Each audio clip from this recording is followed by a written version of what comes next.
Hi everybody, this is Dr. Al in Australia.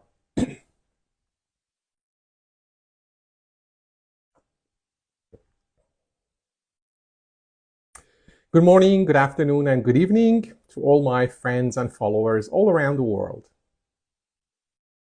Hi, welcome. Can you hear me well? Please give me a thumb up if you can hear me loud and clear. Hello, welcome. I just started 1 minute earlier, and I will be waiting for my guest, Mr. Bahrani, to join me in a minute or so. Thank you for your thumb up. Good, thanks. Yep, I'm mic'd up, so I hope you can hear me well. Thank you everyone for your share. Welcome. Yes, it's 10 p.m. here in Canberra, Australia, and must be 3:30 p.m. sharp in Tehran. I'm going to have a conversation, a friendly chat with an old colleague and a very, very experienced teacher, Mr. Amir Bahrani. He's going to join us shortly.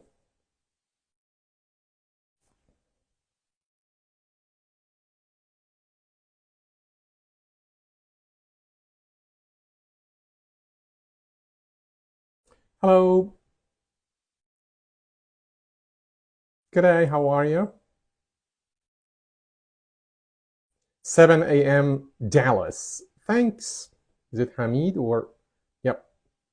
For announcing the time in Dallas, no, Dallas. The best accent that I've ever heard. Thank you, I'm flattered.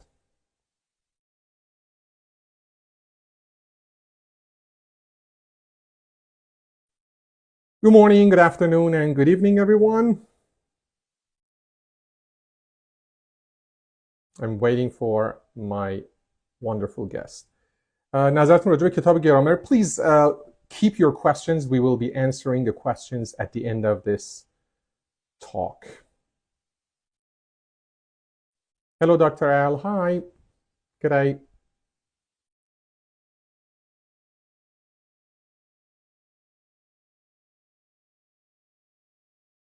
I hope my friend doesn't have any issues with the connection.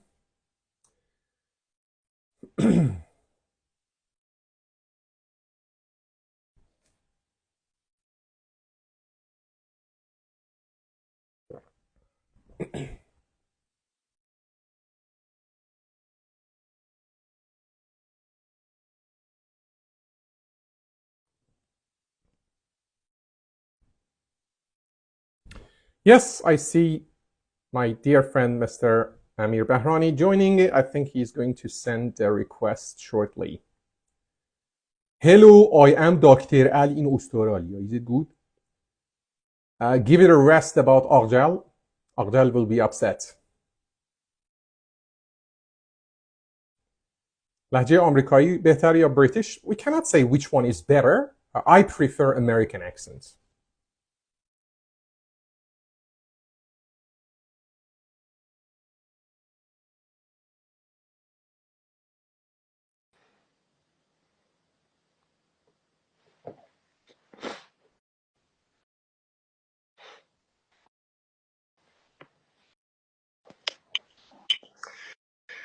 Good afternoon, Mr. Bahrani. How are you? Hi. After such a long time, you're here. Hi, how are you, sir? Good, I'm great. Couldn't be better. Now that you have joined my live, we are going to have a wonderful chat this afternoon, 3:30 p.m. in Tehran and 10 p.m. here in Canberra. Thank you very much. I'm greatly honored to be here at your service. You know, it's been like quite a few years. I know you. I've been following you on your page, and I truly enjoy your posts. Honestly, I can say I love you as an English teacher. So today is really a pleasure, a great pleasure to be at your service, sir. I really appreciate it. Thank you for your time. I know it's a holiday in Iran, and everyone has some programs.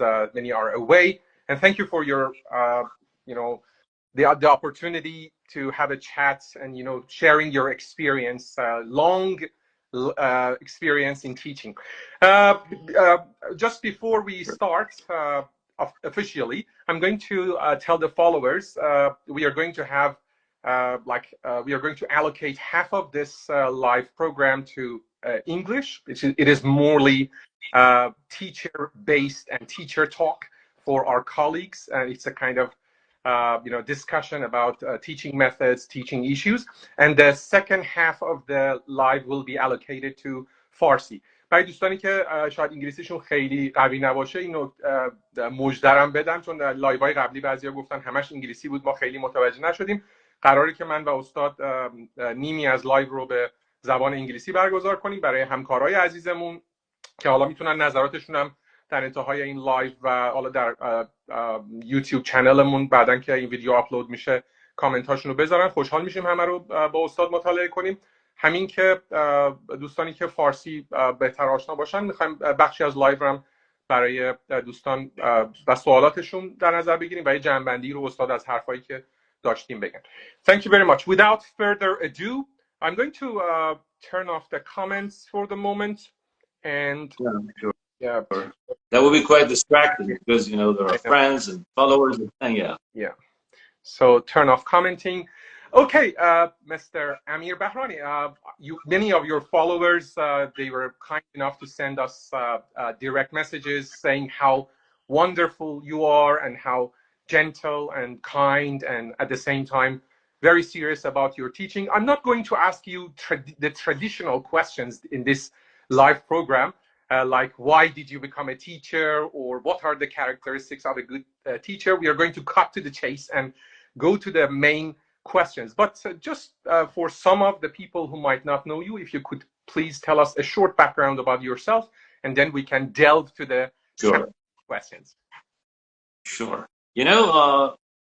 My father used to be a teacher, an English teacher. She happened to be an English teacher, but it was really far from my mind to be a teacher, to become a teacher. I never thought about that.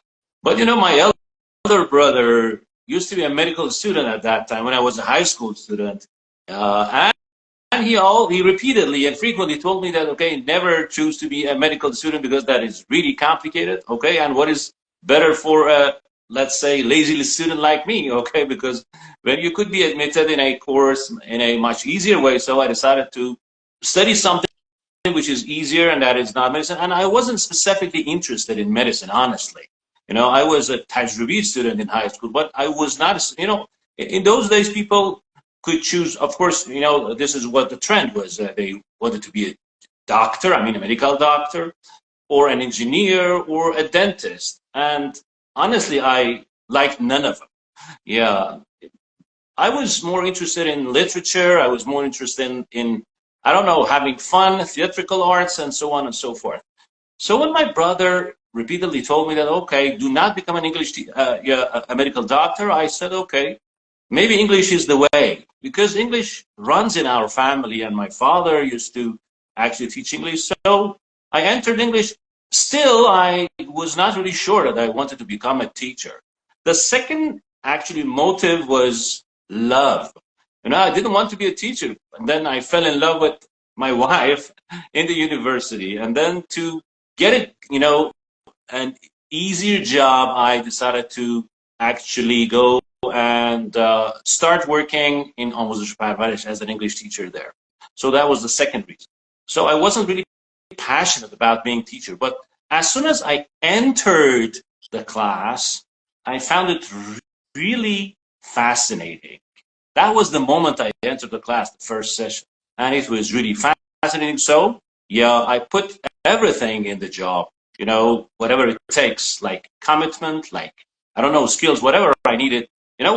It might be funny that when I entered the university the first time, there was this professor who asked me why you're here. Because I couldn't speak even the simplest sentences. I couldn't answer the simplest question. He asked me what your name is. I wasn't able to answer at that age, at the age of 19. I was truly offended with his sentence, and I decided to work on my English, and it took me a few months of immersion. I just immersed myself in English for a few months in order not to feel humiliated or offended. So yeah, then I started the process of teaching as an آموزش پرورش teacher when I got my BA, and then I went to Shiraz University, for my MA and my master's, and I started teaching in a wide range of institutes and colleges, universities. But the most prominent part of my job was teaching at the ILI, the Iran Language Institute. I started teaching there. I was a teacher for like 7 or 8 years, and then I entered, observation department, and I was an observer for quite a long time, like 15 years. And if I'm not mistaken, I've been observing like 2,000 classes at least. I've been observing a lot of classes, all those years. And then I entered the teacher recruitment department, and I held demos, interviews, and TTC classes for new teachers, if that suffices. And, fantastic. I'm taken aback by your wonderful introduction, and you brought up up some very, very, very important topics that we are going to cover, like who is eligible to teach. That's going to be one of my questions, one of my first questions about observation, because you have had, you have been there for a long time, and the recruitment of teachers. So these are very good topics. I'm not going to bore the audience by asking what are the characteristics of a good teacher or things like that.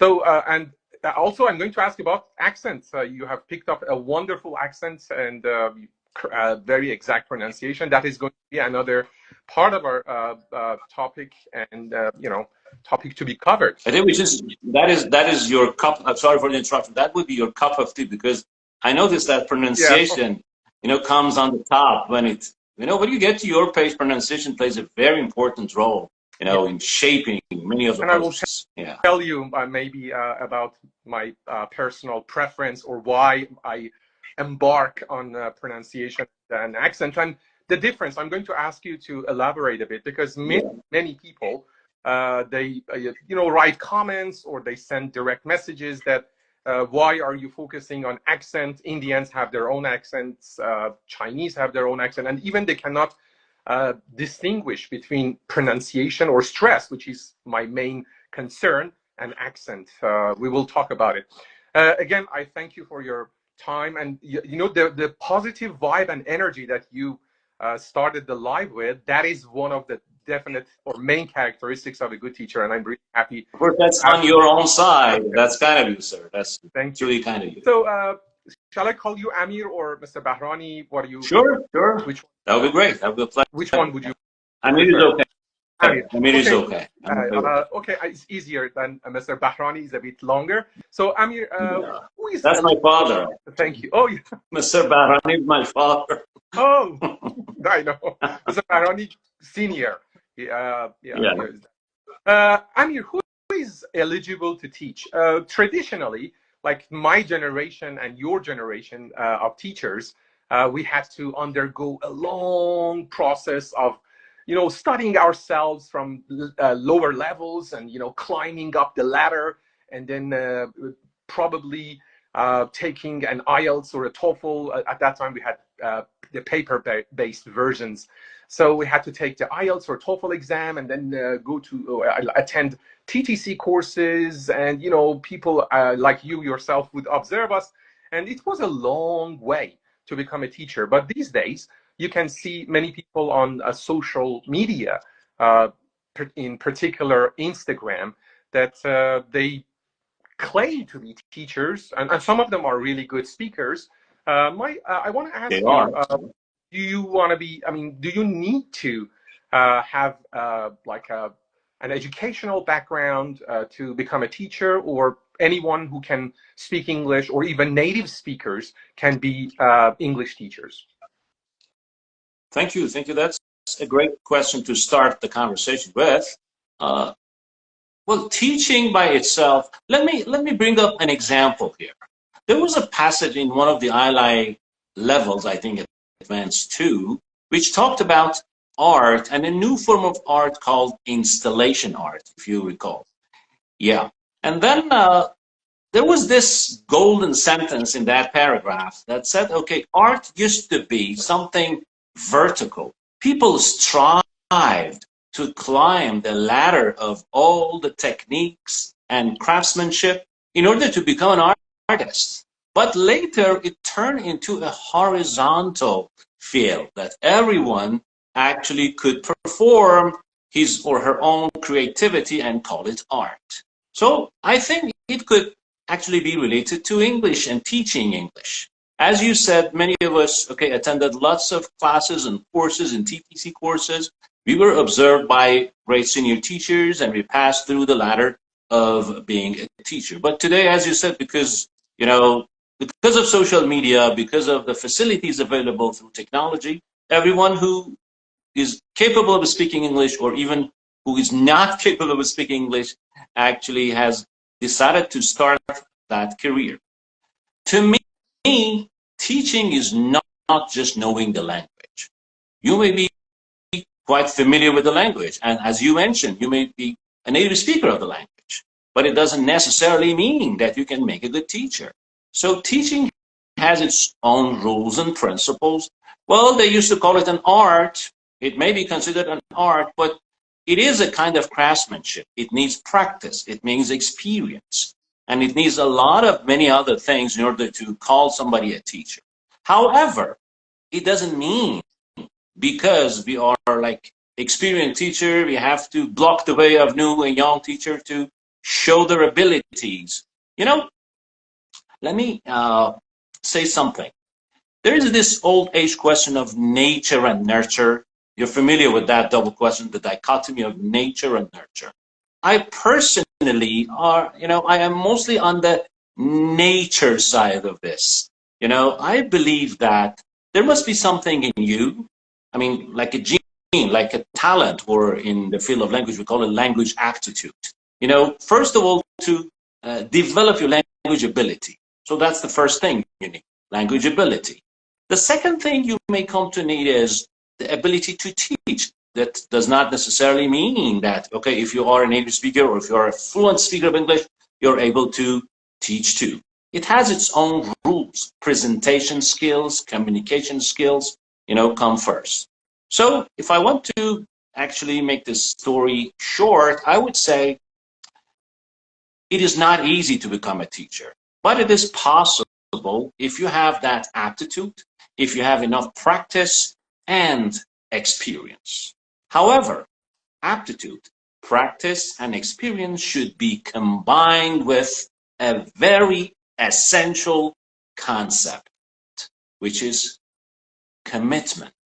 I love the word commitment because it works in any field.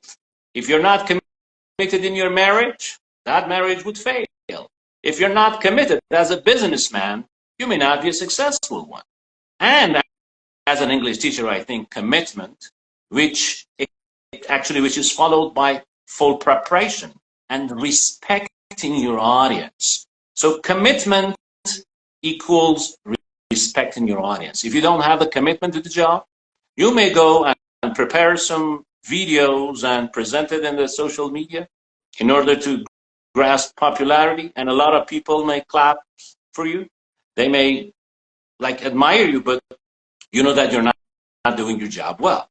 So let me repeat those key words: commitment, which is followed by preparation. So you go with other questions. I would continue and I will complete what I said. Yeah. Good. Thank you very much. I enjoy every sentence that you mentioned, and I totally agree. If there is a point that I don't agree, I might jump into your speech and please do. Yeah. But do you think teaching has changed? Because again, we come from a different generation of teachers. Maybe the newer generation, have they have a different attitude towards teaching. And some people might go as far as saying, you don't need to master the whole language to be able to be a good teacher. As long as you are capable of, transferring the knowledge you have gained, you can transfer it to other people. But some would go to the other extreme and say, well, you have to master a language in order to be called a teacher, and then as you said, be a committed teacher and devote yourself to teaching. What do you think about teaching? And do you think the social media has helped? This is a very important question that I want to ask. Is it, do you think it has been helping us, or it is like a deterrent to teaching? Because, as you said, there are some people who create contents, and there are mistakes in, whether it is in grammar or pronunciation or stress, and the poor learners will pick up those mistakes and they may use it. So do you think teaching and learning has changed in the last few or decades or years? Yeah, I see it, even more broadly. It is not just teaching and learning that have gone under tremendous changes. It is the whole lifestyle which has changed. Especially with the advent of computer and then the internet and then AI, which is the new trend, everything has changed, including teaching and learning. So we can say there is a paradigm change in the attitude that you have towards everything. So teaching and learning, now they are not excluded. There cannot be exceptions. Of course, things undergo change, but there are still principles. Of course, social media has changed. Of course, AI can be. I always tell my students jokingly that, okay, if people knew how to use AI to learn English, people like me would starve to death, because there are lots of AIs available, and if people are, let's say, I don't know what to say, if they learn how to use those AIs, I think they can be the best teachers ever. However, fortunately, many people don't know, and I think in the coming years, many of them are not going to learn how to, so we can live as long as they don't know. However, so do you think this change? Do you think this change has been for the better or for worse? Well, it is not one-sided. There are advantages and disadvantages to it. Mostly, I consider it advantageous. I consider that mostly positive. It's a positive change. It's a positive. I can call it transformation. It's not just change, because there are basic changes in the way we learn and actually teach. However, as I was saying, it doesn't mean that, okay, teachers are out of the question. Teachers are not needed anymore. And teaching may not be actually one of the most important roles of society. There are facilities, there are machines, there are ways to communicate. However, the user is important. How you use the social media to transfer your knowledge, okay, that counts. Well, you want to prepare a video clip and you want to present it to your audience, to your followers. So, it was really funny that somebody said, okay, I prepared a video, I made a grammatical mistake, I made a pronunciation mistake, and that was just a slip of tongue. Slip of tongue has a definition. We are speaking now, and we are both non-native speakers. So if we make a mistake, that I will sure do, that could be considered a slip of tongue, that could be considered a mistake, that could be considered an error, or whatever you may call it. But if you prepare a video clip, you might edit it too many times. You might go over whatever you have created and then post it. You don't post it instantly. So if you prepare the material, and then that material, is intended to teach a grammatical point or a pronunciation point, and you yourself make mistakes while you're doing that, and you don't correct it, it means you lack the necessary ability, skill, and let me again emphasize, you lack the necessary commitment to present your ideas. Because if you're committed, you don't care, you don't respect your audience. Always, everything should be double-checked, triple-checked, in order to make sure that you're correct. So I know that there are changes. I know that there are lots of people speaking English all around. But to me, not everybody could be a teacher. Many people could be a teacher.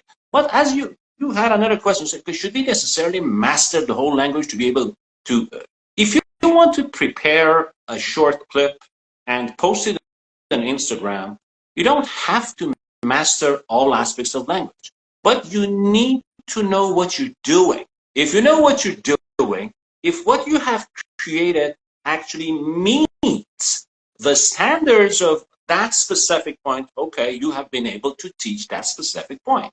But if what you do is low standard, it is substandard, so that could be criticized by others. We will get to the, topic of criticism later. Yeah. And just to confirm what you just mentioned, I want to say that maybe some new generation of teachers, some of them might not be aware what hardships and difficulties we underwent to learn something, whereas these days everything seems to be at hand. I remember when I was a BA student, one of the tortures that our teachers could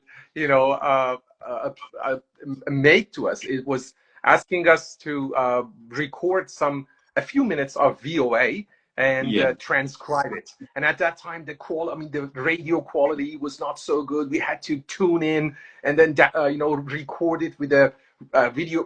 With a cassette player, something recorder, and then try to transcribe it. Whereas nowadays, you can get Donald Trump's speech transcriptions, or if you listen to a song. I remember again another example. I used to listen to Chris de Burgh. That he was my favorite singer at that time. Me too. Yeah, he was my legend, and I used to listen. And some of the parts I couldn't understand, so I would go to different people and I would say, "What is he saying this part? What is the? Could you just help me out?" But nowadays you can just look at the lyrics, or when you are watching a movie or a TV series, you can simply use or benefit from the subtitles. I remember again when we used to go to uni, we used to have an advanced Cambridge or Oxford. Yeah, always carrying it like Oxford that bulky book with us. Oxford Advanced Learner. It was this thick, and we used to hold it really like a pen. And we used to go to uni with it. But nowadays you can just. No, I'm sorry to interrupt you. I'm so sorry. Do you think this is a positive change, or it has adversely influenced the students' learning? Because when everything is available, you don't strive to go and check it with everybody, to listen to it. I remember that the quality of the voice on the radio was really terrible. Even the quality of the sound was not good. And then you had to grasp what the speaker said. You listened to it like 10,000 times. I'm not exaggerating. Sometimes we did that in order to just distinguish those words which were mixed together. You may not. And do you think now it is a positive change? That's a very good question. I think it depends on how you benefit from it or you use it.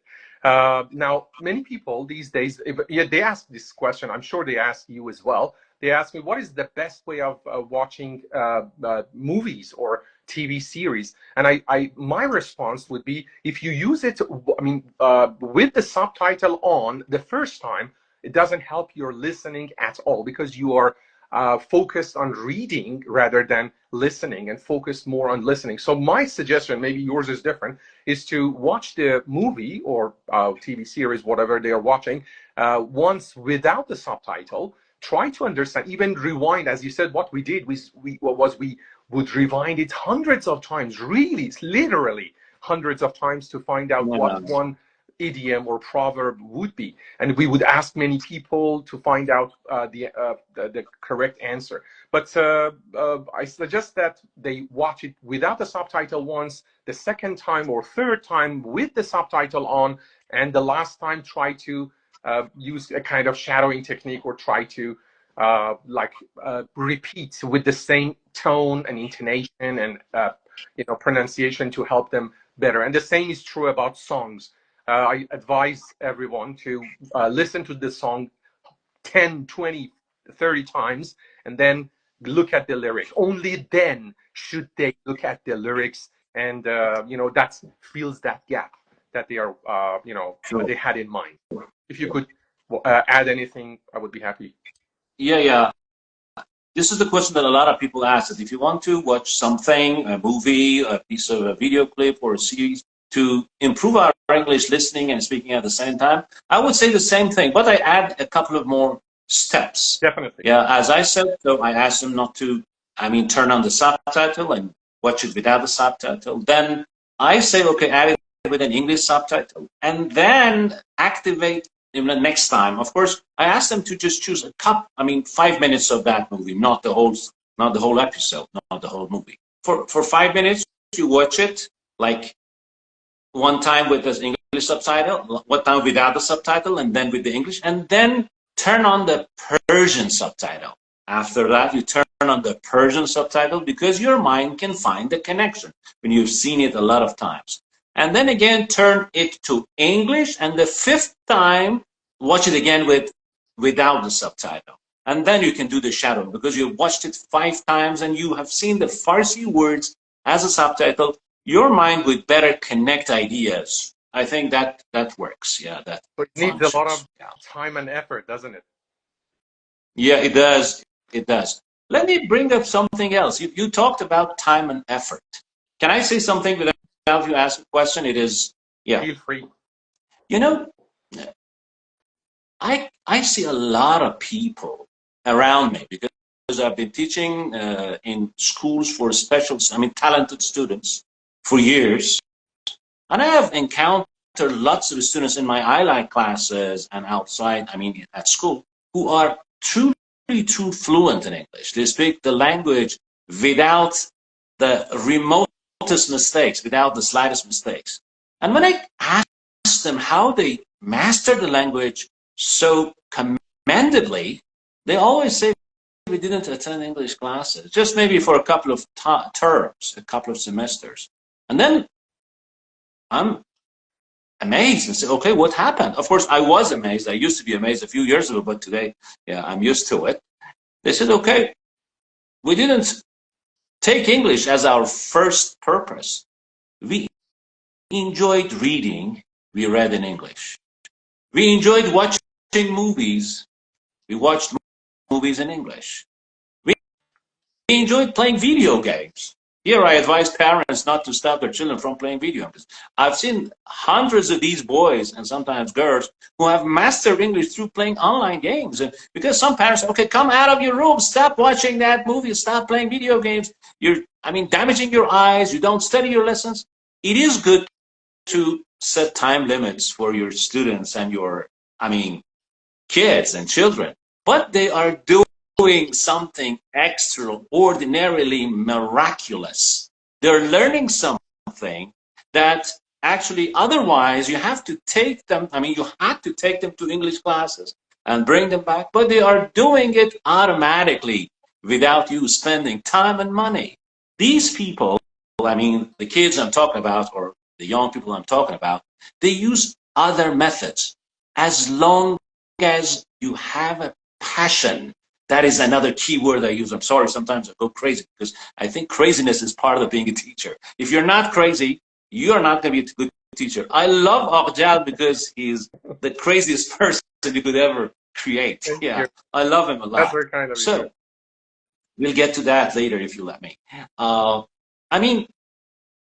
If you have that passion, if you have that drive, it could be for the English itself as your main goal.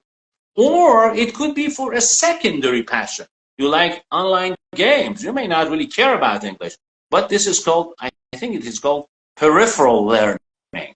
Peripheral learning in our field is learning through the things, in your environment, the things that you use in order to achieve something else. So, playing online games, watching videos, talking to other people, reading books. I have seen, there was a girl who was my student. She said, I remember she saying she read like more than 400, I'm not exaggerating by any means. She said she read more than 400 novels in English. Can you imagine how abundantly she's been working, how profusely she's been working? That is unbelievable. So what else could you have expected her? She could speak English. I have told her a lot of times. I said, you could speak English much better than Barack Hussein Obama. She was really fluent. She was truly fluent. Not through taking classes, but through enjoyment. So you have to turn a school subject, which could be boring and torturous, as you said, into something pleasant that you can do with enjoyment every day. So passion and enjoyment could play a key role. Maybe that could be repeated in the learner part, I think. Again, yeah. And to confirm what you just mentioned, when some people ask me, do you need to live in an English speaking environment to master a language, or do we become much better if we live in Australia or the UK or the States? And my answer would be not necessarily, because I have seen, like, you can't believe some people refer to me, and I have the placement test with them, and I ask them, how long have you been living here? And they go, about 20 years. And when I ask them the questions, I realize never had they used English, professionally in their lives, because they watch Persian movies and series. They, when they want to go to a hairdresser or a barber or a mechanic, they find a Persian-speaking one.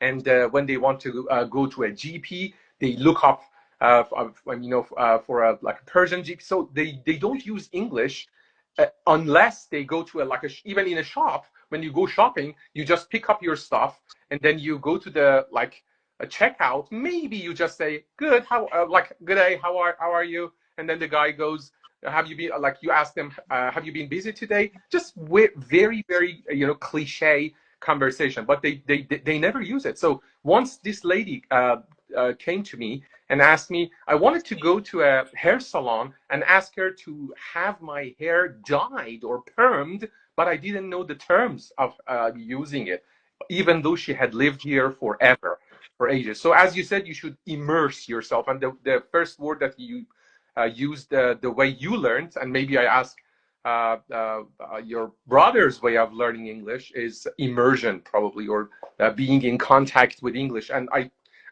again, it reminds me of my childhood when I used to go to ILI. I'm going to ask you about ILI myself. I used to take minibuses. At that time, it was very popular, minibuses. So while I was riding, during my ride, I would always look at the signs on the shops, and I would look at the English version. Maybe one reason now I'm meticulous about typos or spelling mistakes or later pronunciation errors. I think one reason was I was very careful. I was curious to know what is the English equivalent, or whenever I saw an English phrase, I would look at it and try to look it up. But that was a helpful, technique that I think helped my English, if it helped me in any ways at all. I'm going to ask you the most controversial question nowadays, which has brought about a lot of controversy and arguments and chaos in the social media, and that would be error correction. I was a forerunner in error correction.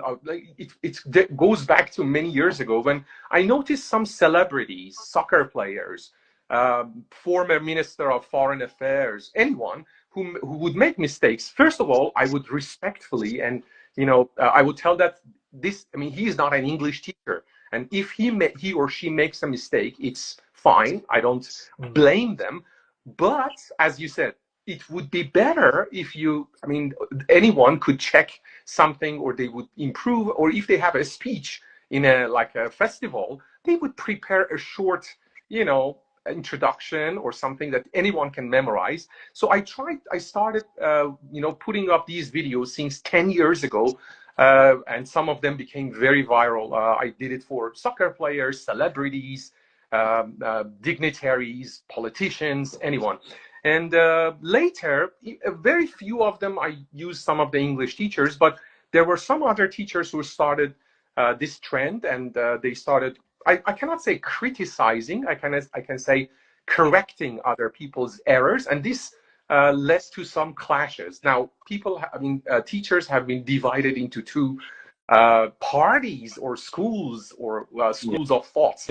Some say this is the right thing to do because you are helping or clarifying that mistake, whereas others say, no, this is not your job or your responsibility. And, they start answering you back. It has happened to me. They block me. They even use swear words.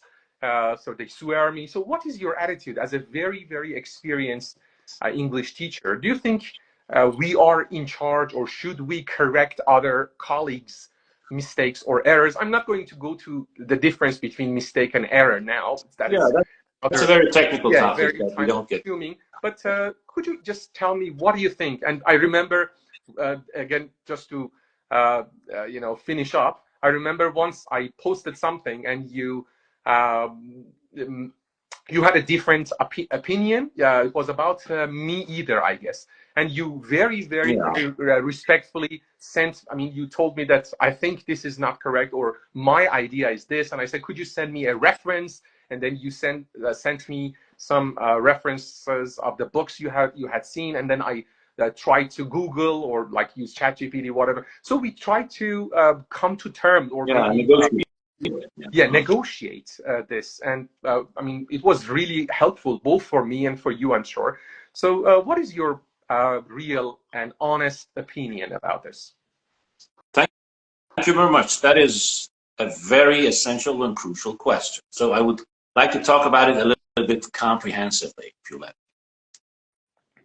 First of all, nobody likes to be judged. Nobody likes to be looked at in a negative way. So our personal image is really important to us. Why are you dressing up now? Why are you wearing a tie? So because you don't want people to see you, in a unprepared, shabby way, or, so you like to be seen as your best. You would like to have your best image in people's mind, the best impression. So criticizing, or as you put it, error correction, could be biting you. Because people come and say that, you are not perfect. So that hurts. That hurts. But can we grow without being observed by others? In my capacity as an observer, I can say that one of the most, let's say, vital part of any educational system, I'm not talking about language teaching, would be observation. Without being observed, you may not enhance your skills and ability, you may not know your mistakes, your flaws, and your shortcomings. So you need someone, an outsider, to tell you how you might do it better, even if that would be your students. Sometimes we say, okay, you're just a student. How could you criticize me? How could you find my errors?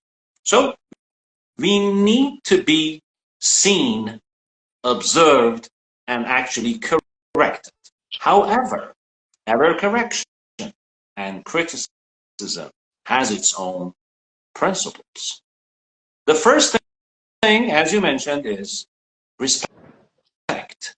If your error correction, if your criticism is going to be a constructive one and constructional one, I say constructive and constructional, you need to consider that element. If you forget that element, that would be more damaging. That would be, I may consider it malicious criticism. Because some people... Can you make sure, sorry to interrupt, but because when, not all, I don't have the time and energy and, all the facilities to find, I'm not sitting in a room looking at monitors like the Joker to find out mistakes, and I say, oh, this is a mistake. Sometimes, I don't mind. I said this was a slip of the tongue, as you just mentioned. I myself, I make this mistake several times. It's natural. But sometimes I send them a direct message, or even I write in the comments, oh, this was a minor mistake, or this is the correct pronunciation. Recently, yesterday, I did it for someone. I said everything was good except the stress of the word delicious, I think it was, that you didn't. And many people accept it with open arms, and they say, oh, thank you, I was not aware of it. Some, they are a bit resistant, and they go, this is a typo. But I become more upset. I said, if it's a typo, people just look at this and the photographic memory might record it, and it sticks to the mind. And it becomes, I mean, in terms of pronunciation, it becomes fossilized. That's why I'm so sensitive about it. But some people, as I said, they don't consider it as constructive. They think you want to claim that you are better than them. So how can you make it constructive, or how can you take this criticism? If I make any criticism or error correction to you, how would you take it? When you visit a family and there is a daughter-in-law and a mother-in-law, and sometimes they exchange looks, they exchange words, you can easily grasp that. You can easily find out that the mother-in-law is saying that sentence out of malice or out of kindness. This is something that we can truly understand. When you follow someone on Instagram, and when you see their attitude, little by little, maybe through one post, you may not be able to make a distinction, make a clear distinction between, malicious criticism or error correction and constructive one. But when you see somebody's trend and attitude little by little, you will find it out. There is a point here. There is a very important point. I suppose that those who are in the position of teaching must be corrected. As I said, respectfully, with all honor. They have put themselves in the eye of public, so they cannot expect others to just watch and pass the errors. But if you know how to choose your words, if you know how to choose your facial expressions, I have seen you, when you're talking about other people's pronunciation mistakes, you try to be as neutral or even kind as possible. But when somebody says, okay, the expressions on the people's face, the way they pronounce the words, the way they put it, I think it is clear to, a trained eye. I've been observing classes, so I know what people mean when they correct people, when they criticize. And on the other side, when you put yourself in the eye of the public, you should be open to criticism. But you should be prepared. Mind you, sometimes, I mean, if the error is not that malicious, as you put it, I just corrected the way you put it. But sometimes I go, it means you shouldn't have done this mistake. Kind. I think that is kind. To me, it sounds kind. Yeah. So I'm talking about the. Sorry. Let me clear something. It is unlike you that you make. And as you said, I totally agree with you. You could have checked while editing, while posting, and when you post it, you cannot believe it. Sometimes I see this colleague has made this mistake, and someone has put a comment. Don't you think this is wrong, or this is a mistake? And they go, no, or yes, or no, it has been posted anyway. And I tell them, this is not a movie, for God's sake. It's a 1-minute video. You can simply delete it. Yeah, that's the case. Let me clear something. When I said malicious, I really meant malicious criticism, not a malicious mistake. Yeah, I meant the criticizing, side, not the mistake side. Some people, they just do it for their own popularity. They believe that if they start correcting others, they may be more popular. So you have to be straight to yourself. You have to be honest to yourself. Am I doing it to help teachers and students? This is, I think, easy to ask. Everybody knows it in his or her own conscience that, okay, am I doing it to enhance the process of language teaching or learning? Or no, I'm doing it for people to look at me and not follow others. This is a good point. I think, that's a very good point. And honestly, I have seen some of the other colleagues. They are doing it, and they have been doing it. Scientifically, backed up by evidence. But some, they make mistakes themselves while they are correcting others. And I have seen sometimes they, I have posted some of their videos. They start saying, "Oh, look at this lady," or "Look at this guy.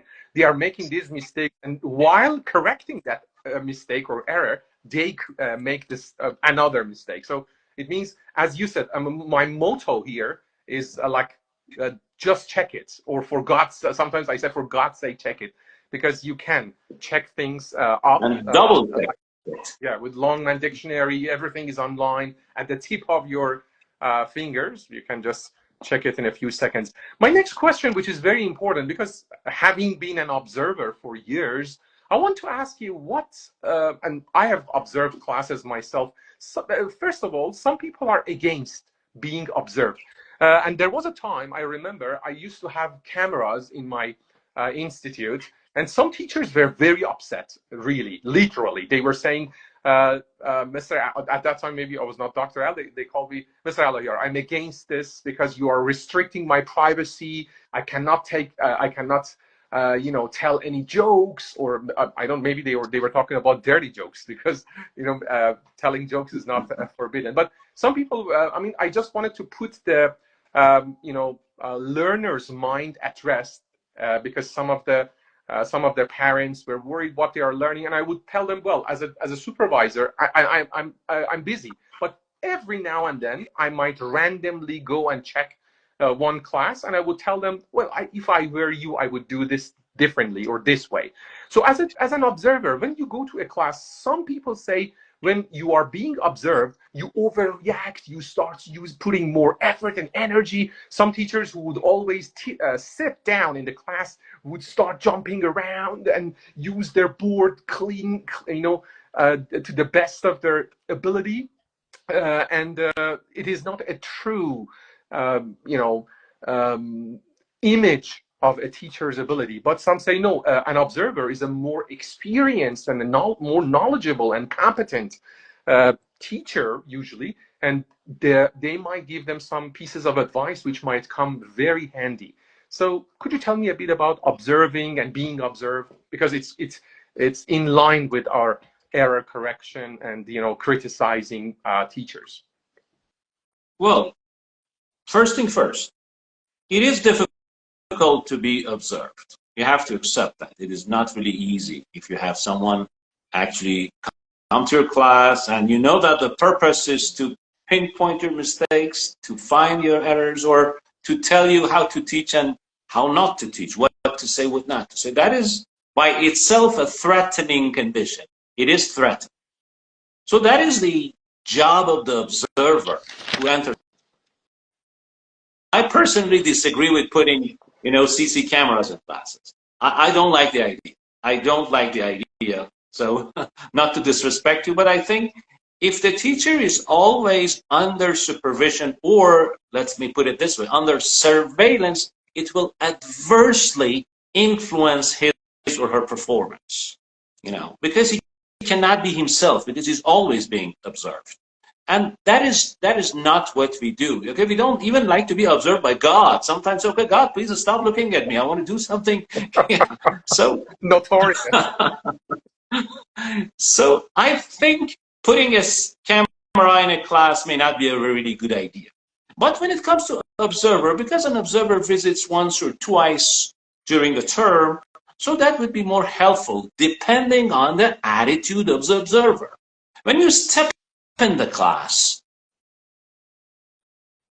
with a look of authority that, okay, I am superior to you, I am more knowledgeable, I have this knowledge to detect your mistakes, so they would lose their confidence and they start making mistakes, or as you said, they start overacting, which is quite natural. I've always told the teachers that, okay, if you have guests, you naturally go and clean up your house, you make better food, you prepare some other, types of food in order to make your guests happy. So it is okay if a teacher overacts. On the other hand, some teachers might become more nervous while being observed. And that's natural. Natural. They may not be able to show their own style of teaching even. I'm at the moment we're being observed, so I feel a little bit nervous, and that is natural. You are a competent teacher, so as I'm speaking, I may have some pauses. I say, okay, I made a mistake because you are a competent teacher. So come on, you're speaking far better than me. Come on, man. You know, the idea of being judged, as I said at the beginning of this live, it is difficult, but the attitude of the observer is really important. But the job of observation is an indispensable part of any educational system. Okay, how you do it, okay, that's a matter of administration. How you perform it, okay, you sometimes send people to classes, sometimes you use cameras, sometimes you use different ways. But observation. So now let's link it to the social media. As a teacher, you may have flaws, and when other people come to you and respectfully correct you, you should be grateful. You may get it personal a little bit at the beginning, but you should be grateful. So if you start teaching and publicizing yourself, you need to, invite other people to observe you and pinpoint your mistakes. So being observed and observing has their own rules, regulations, and principles. If they are taken into consideration closely, I think there won't be rows and arguments and disagreements, especially when you do it with lots of respect. And I always tell my colleagues, observers, they also know it and sometimes remind me, start with positive, end with positive, because you make the clear picture. So, wow, you were dressed, very well. You have a nice accent, but you made 2 grammatical mistakes. So you have to say something positive about that person to open them to your criticism. Otherwise they would be defensive. They would start arguing that, no, okay, you're here to, detect my mistakes. There are many other things that I would like to talk about. I'm so talkative. I'm sorry. No, like a chatterbox. Maybe I would invite you to have another session because time is, racing, and I have a lot of questions to ask. And also, we want to shift to Farsi in a while. Is there anything you want to add, or shall we go to the Persian type of questions, or like summarizing and answering the questions? Add 2 points in short. One of them is about... Just to make sure, I wanted to ask you about pronunciation and accent. I wanted to ask you about... Well, let's start with that. Okay, let's start with that. Yeah. Let's start with pronunciation and accent. The first and the main pronunciation mistake, you know what it is? It is the word pronunciation. I've been to many classes. A lot of competent teachers, a lot of fluent teachers, they pronounce it like pronunciation because they don't check things and they don't listen carefully. Well, the verb is pronounce, but they just follow their own mental routines and they say, okay, pronunciation. So pronunciation itself should be pronounced correctly. You're breaking up a bit. Sorry. Yeah. So, I just came to my brother's office in order to have, I have occupied his office, honestly. They're shooting the program somewhere. I came to my brother's office because the internet connection is more stable here, and he's so kind to let me come here. Sometimes I collaborate with them so it's not unfamiliar. But if the connection is not good enough, okay, we can just wait. One or two instances that you broke up a bit, but it was fine. It's okay right now. Time it was okay. Yeah. Okay. But because the pronunciation and stress is an important topic, and many students are also interested to know about it, if you don't mind, we will cover it in the second episode. Okay. Let's get to that in the second part. Would you like to drink something or anything, or would you like to have a break? Or I got a bottle of water here. I've used it to keep that easel here, but I can pick it up and drink some water. Okay, please continue. We have 1 or 2 more minutes, and then we will shift to our second phase. As I owe my professional identity to the ILI, I have to, very humbly thank the ILI as an organization. Because when I entered the ILI, so I do love this institution. It is one of the most popular institutions in our country. And it is still actually welcomed by a lot of people, and a lot of people would like to send their kids to this prestigious institution. However, there are some points I would like to very shortly mention, especially about teachers. Now, ILI teachers are very respectful teachers. They are so nice people. They have tried hard to enter this position.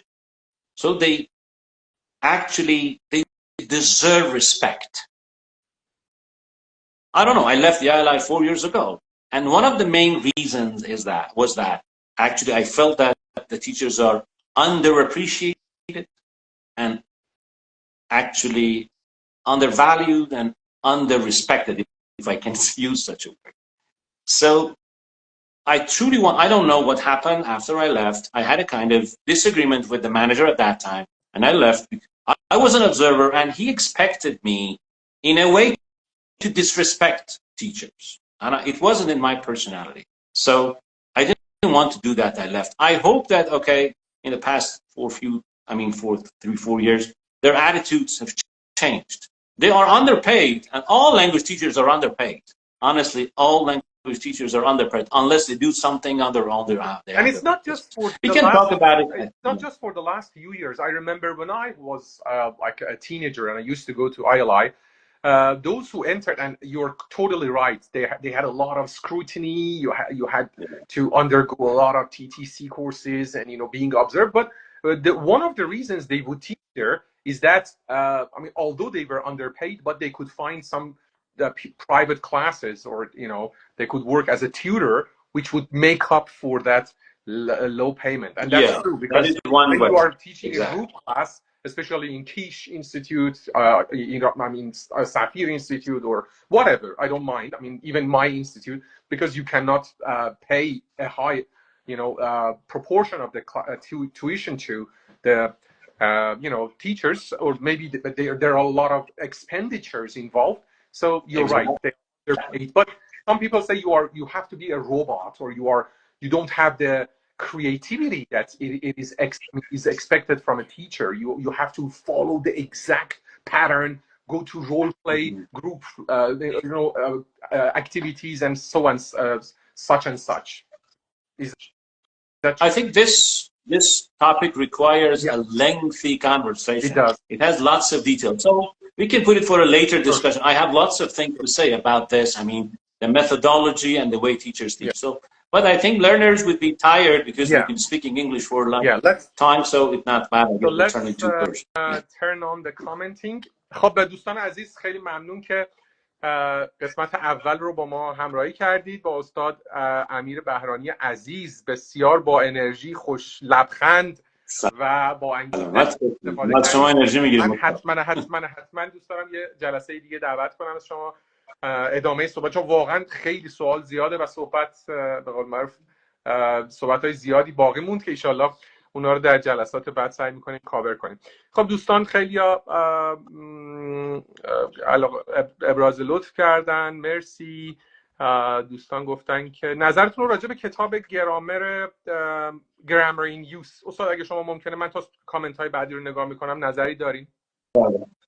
نگاه کنید، یادگیری زبان تنها با یادگیری گرامر محقق نمیشه، اما به هر حال گرامر یک indispensable part of learning، یعنی جدا نشدنی است.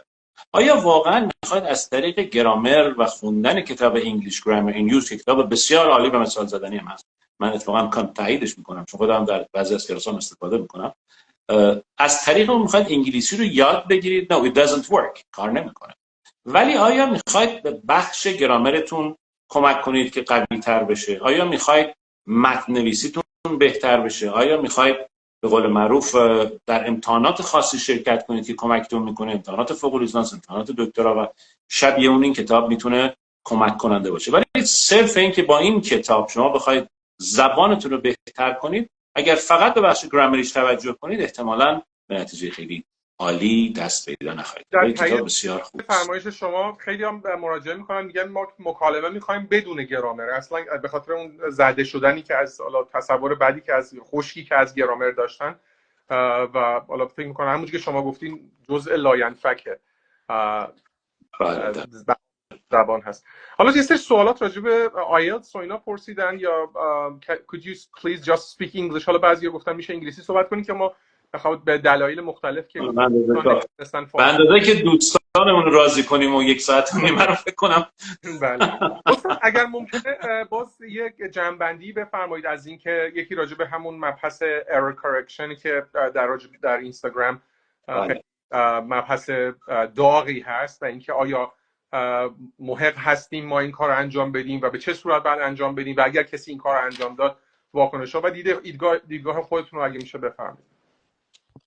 بله، نگاه کنید، همونطور که گفتم این که دیگران ما رو مورد انتقاد قرار بدن که حالا تصحیح اشتباه یا error correction هم برای بخش مهمی هم از این هست، سخت، این قابل قبول.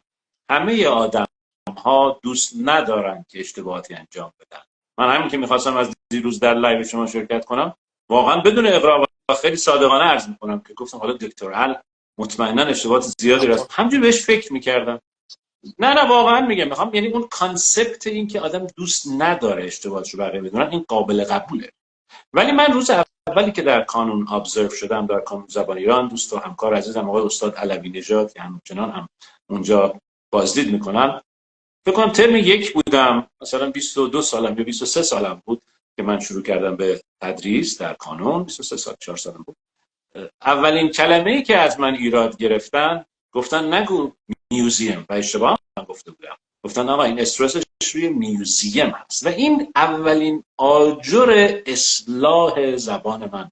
نمیگم من خیلی اشتباه داشتم، ولی باید اتیتیودمون نسبت به اشتباه کردن خودمون عوض کنیم و نسبت به انتقادات دیگران. اما همونطور که تو بخش انگلیسی هم گفتم، اون کسی که انتقاد میکنه خیلی باید هنرمند باشه. اولا کجا بگه؟ یک موضوع رو مطرح کردید شما، بین من و شما یک اختلاف نظر خیلی جزئی بود راجع به می‌ایدر و مینیدر و همچین داستانی. دست شما درد نکنه. خیلی آقا چای بفرمایید. یه استکان بیشتر نیست. حالا میگم که دوستمون بیار. چه اتفاقی افتاد؟ شما یه مطلب رو نوشته بودید، من حس کردم که با بخش کوچیکیش تفاوت نظر دارید. خب شما استاد این کار هستید، دانشتون، علمتون، تواناییتون از منم بیشتره. من به جای که بگم خب دکتر علمی، ولی خب من اینو تدریس کرده بودم، حس کردم که اینجا با شما تماس گرفتم و شما هم گفتید بله بررسی میکنم. حالا به چه نتیجه رسید بعدش دیگه حالا خیلی اون نکته مهم نیست، نکته اون روند کار. حالا شما که در اینستاگرام یا در سوشال میدیا به همه دسترسی تلفنی ندارید، شما نمیتونید به همه زنگ بزنید یا دایرکت بدید. اصولا خیلی از کسانی که بلاگر هستن و فالوورهای زیادی دارن مثل شما، شاید اصلا وقت نکنن که همه این دایرکت ها رو بخوان بخونن که بخوان پاسخ بدن. پس راهش اینه که شما یه ویدیوی دیگه تهیه کنید که بعضی از این اشتباهات رو توی صفحه خودتون تذکر کنید. همونطوری که گفتم این خیلی اصل مهمه. امیدوارم اگرم الان دوستان زیادی نمیبینن بعداً این شنیده بشه در فضای مجازی. حالا به هر طریقی دوستانی که انتقاد میکنید، اولا با خودتون رو راست باشید. در بخش انگلیسی هم گفتم آیا انتقاد میکنید که کسانی که توانای انگلیسی کمتری دارن برن خودشونو قوی تر کنن؟ یه دوستی داریم، اسمش من نمیارم حالا چون اینجا اسم نمیاریم، خیلی اعصابش خورد میشه از اونایی که توانایی ندارن و دارن انگلیسی تدریس میکنن، حالا تلفظ اشتباه دارن، گرامر اشتباه دارن. من باش خیلی جا موافقم. ما چون مشکل کشورمون اینه، حالا بحث سیاسی نمیخوام بکنیم، که هر کسی که در یه جایگاهی هست فکر میکنه میتونه بره اینجا معاون بشه، بره وزیر بشه، بره رئیس جمهور بشه، بره. حالا در بخش انگلیسی هم باید این کامپیتنس کارو داشت. پس انتقاد اگر باعث بشه بعضیا ناراحت بشن و از این کار بکشن کنار و این باعث بشه که لطمه کمتری به اون بخش کلی زبان آموزی بخوره، اتفاقا بد نیست. چون هر کسی که بدون پذیرش مسئولیت و تعهد آموزش میره ویدیوها رو ضبط میکنه و اطلاعات غلطی میده، حالا اگر شما هم محترمانه ازش با در واقع انتقاد کردی قهر میکنه، به نظر من با کمال احترام نسبت شما بذاریم قهر کنه، به شرطی که البته شما انتقادات خوب گفته باشید. ایشون باید بره 5 سال دیگه 10 سال دیگه اصلا نیاد، چون اصلا فیلد کاریه اون این نیست. پس شاید کمی خشن به نظر بیاد صحبت من، ولی انتقاد اگر کسی تواناییشو داره خودشو بهتر کنه، اگر نداره بره فیلد کاری دیگه‌ای که برای اون ساخته شده انتخاب کنه. حالا انشالله بسیار از معلمان تواناییشو دارن ولی که میتونن صبر کنن 1 سال 2 سال یه ذره خودشونو بهتر کنن، یا اینکه نه حالا تو این مورد خاص فقط اشکال دارن حرف دکتر ال و دیگران رو گوش کنن، خودشونو اصلاح کنن. یکم آدم ناراحت میشه، معلومه که ناراحت میشه، اصلا معلومه انتقاد من باید ناراحت بشم، ولی ناراحتی نباید منجر به خشم بشه، منجر به اصلاح بشه. البته همونطور که شما گفتید به هر حال افراد مخاطبای خاص خودشون هم دارن و یه باعث مشکلاتی هم میشه. یعنی من این ویدیوهایی هم که منم درست میکنم بعضی از طرفدارای اون شخص خاص، حالا افراد خاص، اساتید حالت حمله پیدا میکنن، میگن که مثلا شما کی هستین که میخواین از ایشون ایراد بگیرید، یا مثلا حتی جالب بعضیا میگن فالوورای ایشون چند برابر شماست، مثلا شما که مثلا 100,000 تا فالوور داری اون 1 میلیون فالوور داره. تعداد فالوور، من اینو همیشه هم گفتم، من اینو نظر شخصی منه که مسئولیت بیشتر میشه. یعنی من الان بعضی پیجا رو میبینم تعداد فالووراشون کمه، تازه تدریس رو شروع کردن، اصلا من به خودم اجازه نمیدم که مثلا بخوام ایرادی از به حال ایراد، من خودم هم 100% تو همین لایو یا برنامه‌های لایو دیگه، حتی ویدیوهام هم ایرادهایی داشته از لحاظ گرامری یا لحاظ تلفظی. به همونجوری استاد گفتن انسان جایز، حالا بعضیا میگن ممکن الخطاست، بعضیا میگن جایز. من احساس میکنم که همه ما اشکال داریم، ولی همونجوری که استاد گفتن این که به چه صورت گفته بشه و اونی که کسی که این کار انجام میده خودش واقعا چک کنه همه چیزو، که واقعا کمتر، حالا بی ایراد که نمیتونه باشه. و اینکه هرچی من احساس میکنم تعداد فالوور بالاتر، یا مثلا کسی که آیلتس درس میده مسئولیتش یه ذره بالاتر از کسی که مکالمه درس میده با امتحان و هزینه زیاد. و حالا الان بگذاریم که بعضیا میان نمیدونم با ولاگ آرایش شروع میکنن آیلتس درس دادن، که من که حالا شاید یه ذره استاد قدیمی‌تر و پیرمردتری هستم نمیپسندم، چون هر چیزی جای خودشو و روال خودشو داره. و مثلا کسی که بخواد حالا از اون سطح هم بالاتر اویتی درس میده یا پکیجی داره میفروشه، به هر حال مسئولیت خیلی بیشتری داره در قبال افراد زیادی.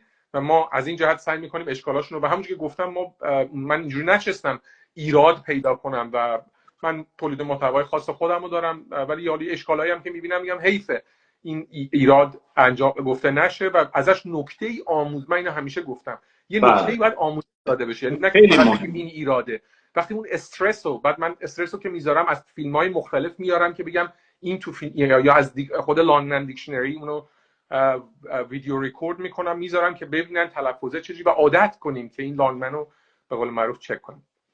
حالا من یه نکته بگم قبل از اینکه شما ادامه بدید، یک جمله میگم کامل کنم. فرمودید که شما اولش با سلبریتی ها شروع کردید و اشتباهات اونها و بعد وارد معلم شد. حالا سلبریتی ها به هر حال چون در چشم جمع هستند و در محیط عمومی هستند، شاید به نظر من اشکالی نداره، ولی من کلا تصحیح زبان آموز رو و کسی که ادعای معلمی نداره در پابلیک خیلی اتفاق خوبی نمیدونم. کسی که ادعای زبان آموزی نداره باید اشتباه کنه. کسانی من ببخشید این کامنتارم نمیخونم، اگه کسی سوالی داره من فقط سعی می‌کنم سوال شما من بعدا میخونم. بدی نمی‌کنم.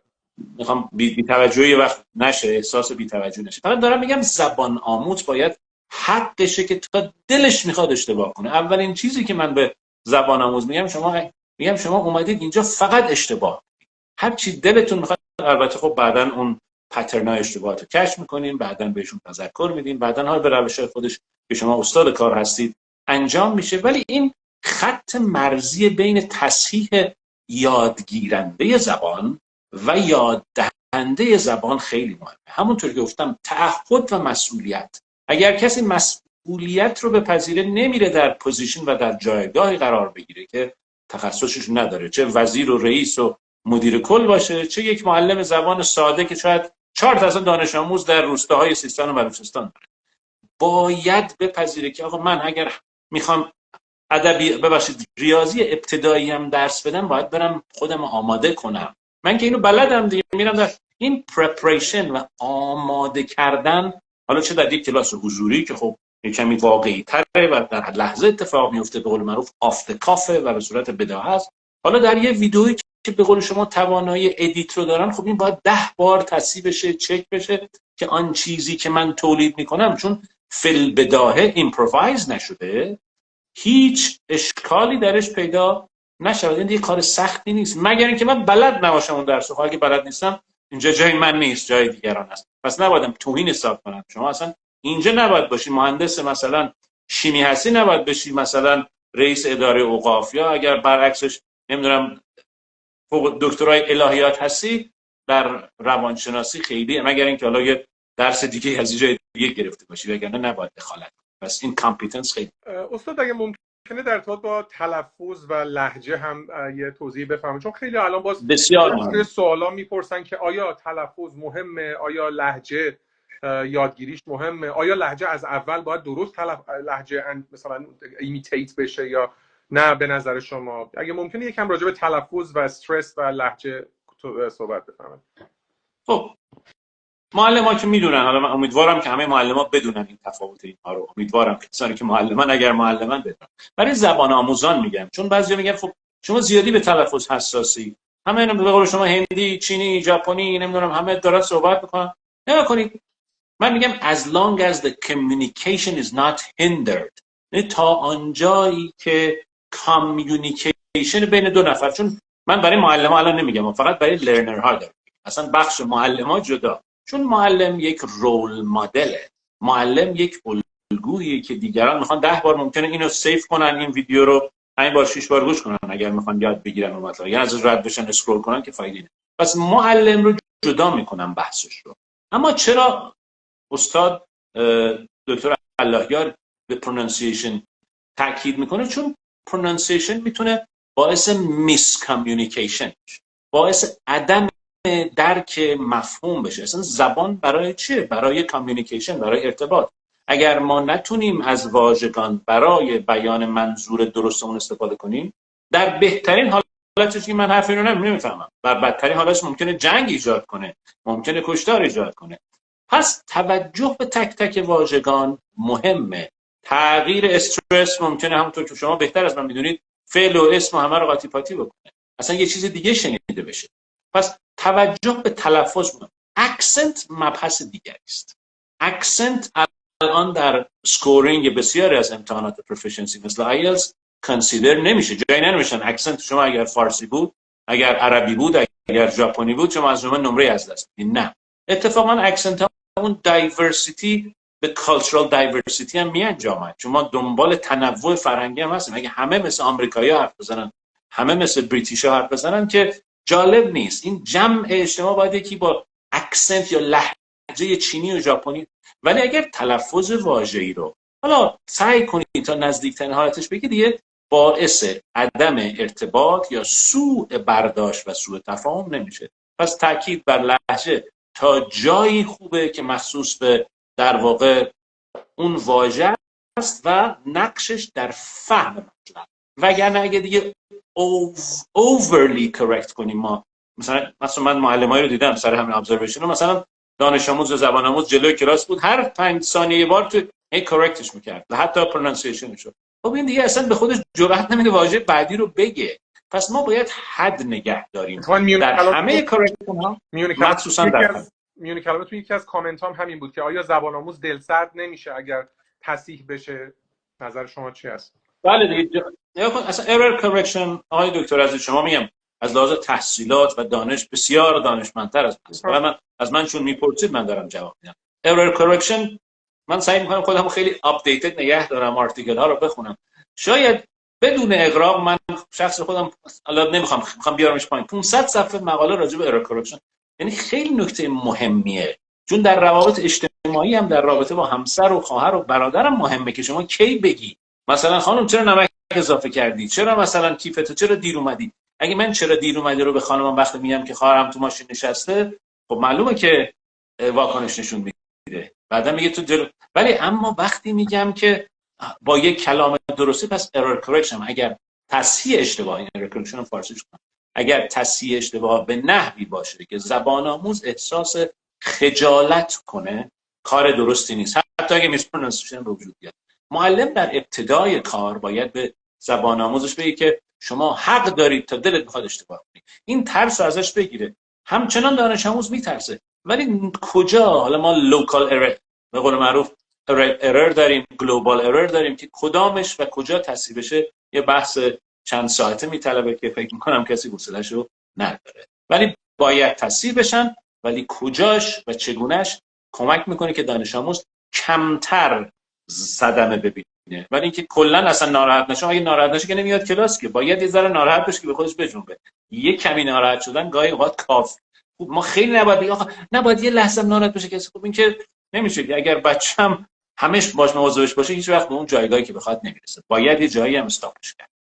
یه نکته که باز من مطمئنم خیلی حالا چند نفرم گفته بودن که خیلی شما لهجه‌تون زیبا هست. میخوام ببینم آیا تو غیر از محیط شما مدت زیادی خارج از کشور بودین یا اصلا میشه خارج در ایران لهجه رو به این خوبی و پرونانسیشن هاتون واقعا قابل لغت‌های به قول معروف چویس آف وردزتون همه چی واقعا قابل تحسین و تقدیره. میخوام ببینم آیا به عنوان کسی که این همه معلم رو ابزرو کردین آیا میتونه کسی در ایران یا حالا هر محیط غیر انگلیسی زبان یا محیط نان تارگت لنگویج هرچی آیا میتونه به اون مستری برسه و شما چجوری رسیدین؟ خب من شما رو حرفتون رو قطع نکردم که تو این نشه وگرنه اصلا اینجوری که شما میگید نیست، خیلی اغراق‌آمیزه و به قول معروف از لطف شماست، از محبت شما. سلامت باشید. من از خودم مثال نمیزنم بعد اشاره میکنم. من از همونایی صحبت میکنم که اول بحث بهشون اشاره کردم. من زبان آموزان زیادی دارم که من معلمشون بودم ولی من زبان رو بهشون یاد ندادم. خیلی در کلاس من بودن ولی خیلی هامبلی و متواضعانه میگم که من معلمشون نبودم. معلمشون دنیایی از دانشه که در جهان الان وجود داره. من حداقل همین الان میتونم با اسم 20 نفر از زبان آموزان رو بگم که بدون تردید هیچ، اینو دارم با همه وجود با اعتبار معلمی میگم، هیچی از نیتیو اسپیکرها کم نداشتند و تو عمرشون حتی از شهرشون هم خارج نشدن دیگه، چه برسه از کشور، حتی از روستاشون و شهرشون هم بیرون نمیاد. پس امروز دیگه اصلا معنا نداره که آدم باید بره در یک کشور خارجی و زبان. اون چیزی که گفتم اگر پشن و اون حس و عاطفه و عشقی که شما به کتاب خواندن دارید، به ویدیو نگاه کردن، به یوتیوب نگاه کردن. من الان مثلا خانم الان اسمش هم میارم، شاید یه بارم بیارمش توی لایوی که شما هستید و ببینید، فکر نکنید من اغراق میکنم. خانم سارا صحراگرد اسمشون. ایشون زبان رو به نحوی تون صحبت میکنه که من بهش میگم stop please slow down. اینقدر فلوئنت، اینقدر choice of wordش نیتیو لایکه. این یه نمونه از من مطمئنم ایشون باید مغزش رو بررسی کنیم ببینیم چه جوریه و بسیار از این نمونه ها من میتونم اسم ببرم. آقای مدیری که میگفتن اسم خانم سارا صحراگرد اومد، ازشون دعوت میکنم در لایو با شرکت کنن. من باید کنم که ایشون خوشحال میشم. من اینو گفتم با هر استادی که در هر سطحی واقعا اینی که شما گفتید الان 17 سالتونه فکر کنم. همین الان 17 سالشونه. من اینو تا حالا توی ویدیوهام زیاد گفتم که هیچ کسی نمیتونه ادعا کنه که زبان رو همه مهارتاشو ایکوالی ول بلده. یکی در تلفظ قوی‌تره، یکی در گرامر، یکی در ادبیات، یکی در نمیدونم اصلا بعضی استادای آیلتس خیلی خوبی هستن ولی شاید به قول معروف اسپیکرهای خوبی نباشن یا به قول معروف کامیونیکیشن خوبی نداشته باشن. بعضیا هر کسی در یک حوزه‌ای اصلا کلا استاد عزیز آقای دکتر کلا یه سری آدما معلمای خیلی خوبی هستن، زبانشون خیلی عالی نیست. خیلی من معلم خوبم. من میگفتم من چند صد کلاس رو بازدید کردم و چند ده معلم، حداقل 400 500 معلم من بازدید کردم. بعضیشون انگلیسیشون خیلی جذاب نیست که شما رو جذب کنه، اما اینقدر تکنیک های آموزششون خوبه که به دلت میشینه و لذت میبری از نوع بیانشون، از نوع پرزنتیشن، همین که حداقل های تلفظ. ولی حالا من خلاصه کنم، من انگلیسیم رو در دانشگاه یاد گرفتم. من لیسانس دانشگاه کاشان بودم و از کشورم در واقع برای یادگیری زبان خارج نشدم هیچ وقت و هیچ وقت هم زندگی نکردم در خارج از کشور که بگم. و نمیدونم خیلی عجیب و غریب در عرض چند ماه هم البته قانون زبان ایران به من خیلی کمک کرد. در همین ابزرویشن ها به من کمک کرد. درست شد تا اینکه در حال به یه حد قابل قبولی، خیلی خوب نه ولی قابل قبولی. البته توی بخش انگلیسی شما هم فرمودین، منم میخوام بگم که واقعا indebted هستم به کانون. بعد خیلی ها میپرسن از من زبان رو کجا یاد گرفتی. منم حالا این لایو شما هست ولی حالا چون در تایید فرمایش شماست من خیلی دوست دارم که شما صحبت کنید. منم چون میپرسن مثلا کجا زبان خوندی، من کلاس 5 دبستان که بودم رفتم مؤسسه ملی زبان که اون موقع چهارراه ولیعصر بود الفابت رو اونجا یاد گرفتم یه ترم. نمیدونم چرا من اونجا شاید نزدیکتر به منزلمون بود، پدر مادرم بردن. ولی بعد از اون رفتم کانون زبان، یعنی از اول راهنمایی، چون حالا بعضی از دوستان نسل جدیدن نمیدونن، قدیم دبستان بود راهنمایی و دبیرستان. من از اول راهنمایی رفتم کانون زبان که اون موقع خیابون وصال شیرازی بود و البته مختلط نبود، بخشیشو سمتیشو خانم‌ها بودن، سمتی آقایون. یک سالی میرفتم که بعد جدا کردن، آقایون رو بردن در خیابان مطهری، خیابان جم، تا اونجایی که یادم هست، روبروی بیمارستان جم. و من تا دفتر مرکزی کانون همون جمع هست دیگه، من اول دبیرستان اونجا میرفتم و الان چند تا استاد تو ذهنم هست واقعا، کاش یاد داشتم.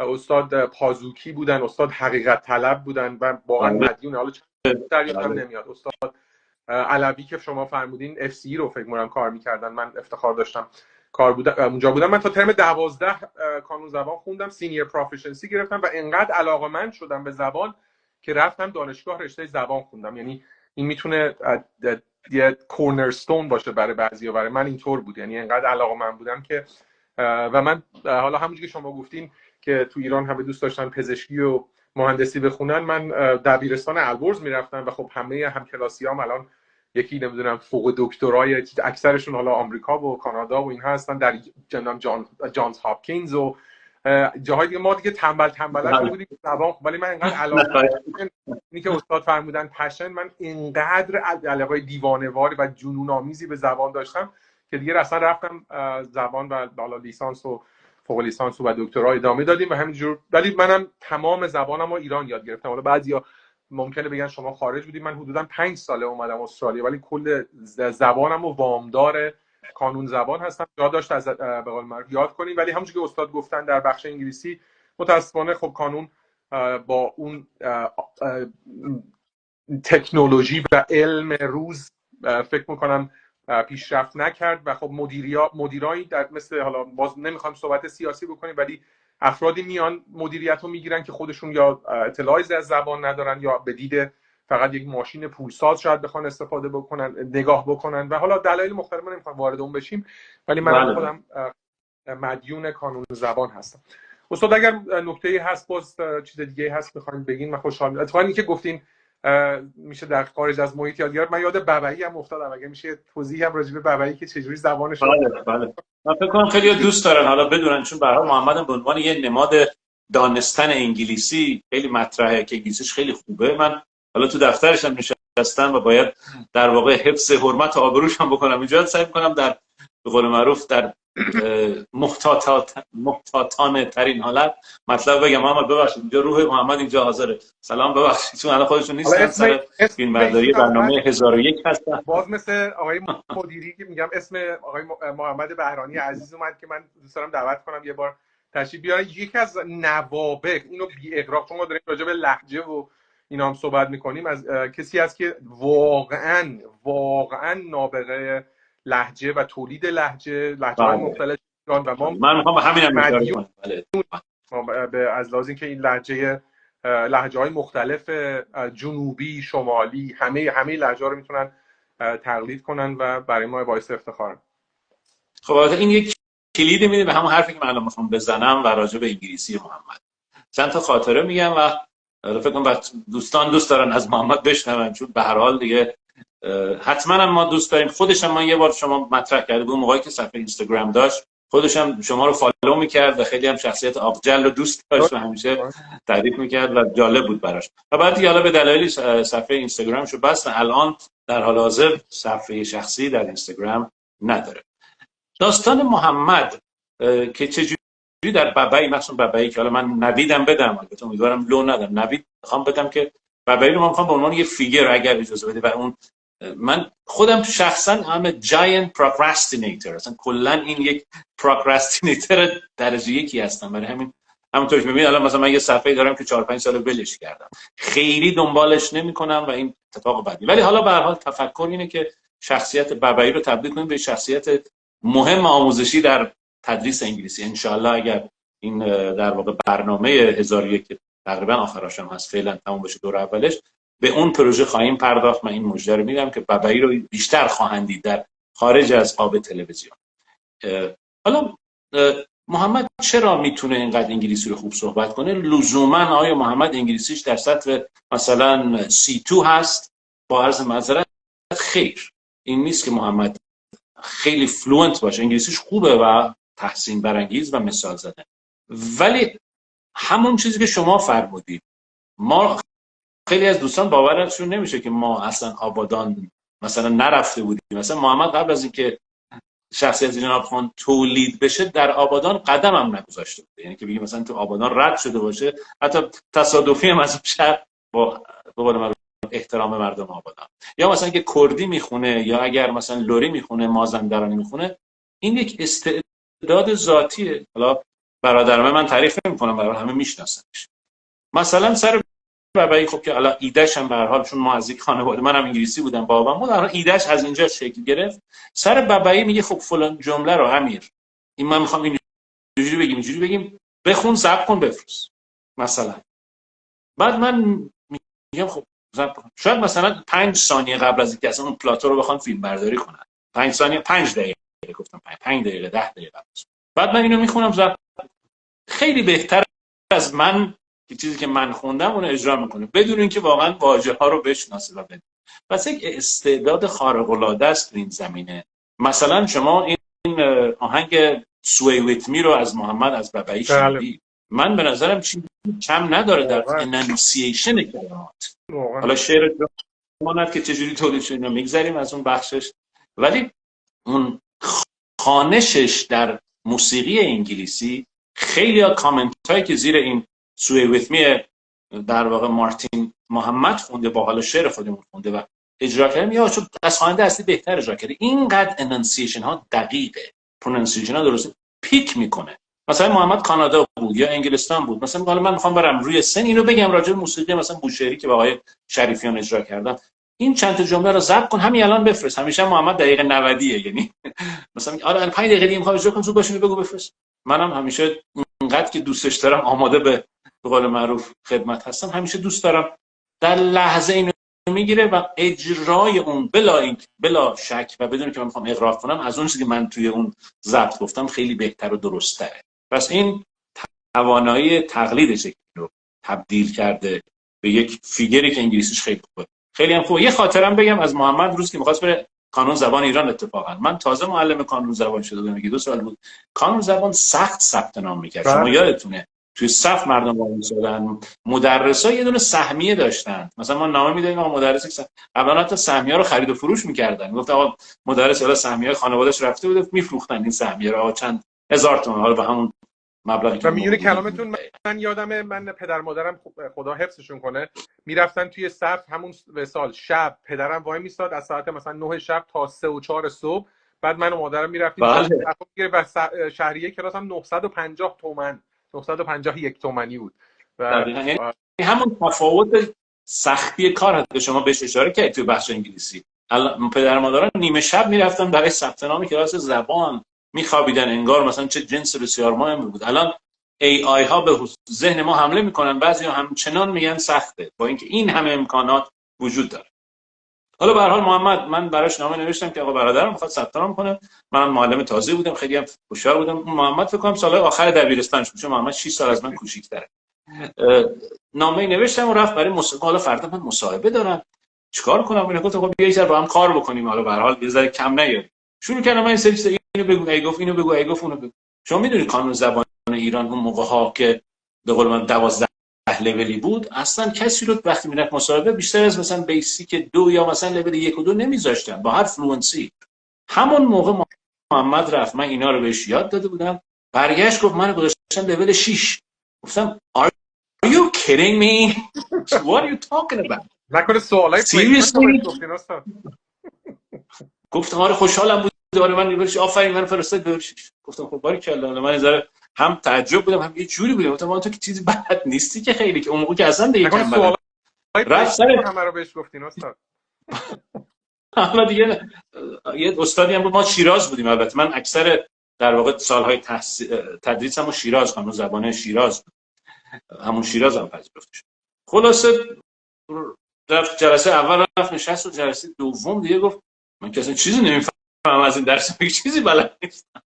فکر کنم در همه زندگیش 2 جلسه کلاس زبان رفت، اونم همون 2 جلسه بود که تو همون سالها در کانون زبان رفت. اما انگلیسیش خوبه، آندرستندینگش خیلی خوبه. و این که میگم پشن، مثلا این دفعه محمد میاد تو خونه ما، یه دفعه من یک کلمه رو خواسته نخواسته دفعه داریم با هم یه کاری میکنیم، یک عجب کلمه قشنگ عشق میکنه از کلمه. این که میگم پشن، مثلا یه بار گفتم ایکویلیبریوم، وای چه یعنی چی گفت چقدر قشنگ این آهنگ این کلمه.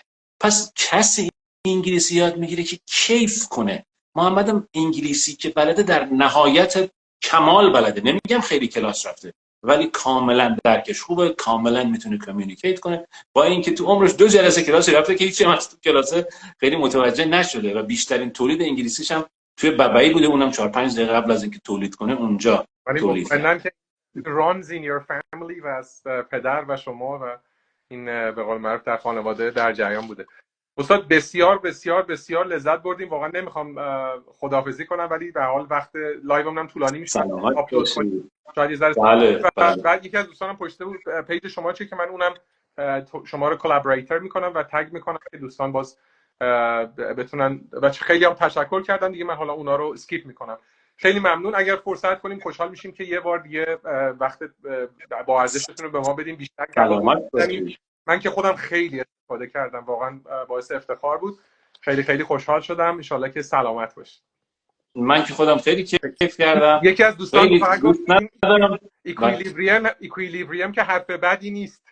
توی اون برنامه جناب چرا محمد یه جوری رفتش میده به این؟ آره محمد مادر طوله، آره یاد مادر طوله رامبد افتادم. بله. ایکویلیبریوم میشه نصف حالت تعادل. کلمه از تعادل کلمه خوشگلیه دیگه.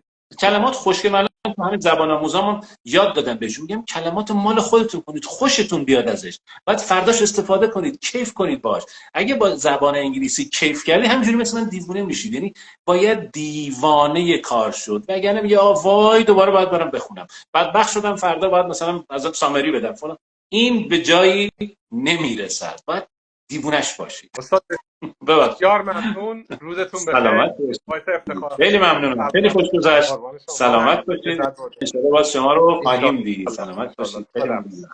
خدا حافظ.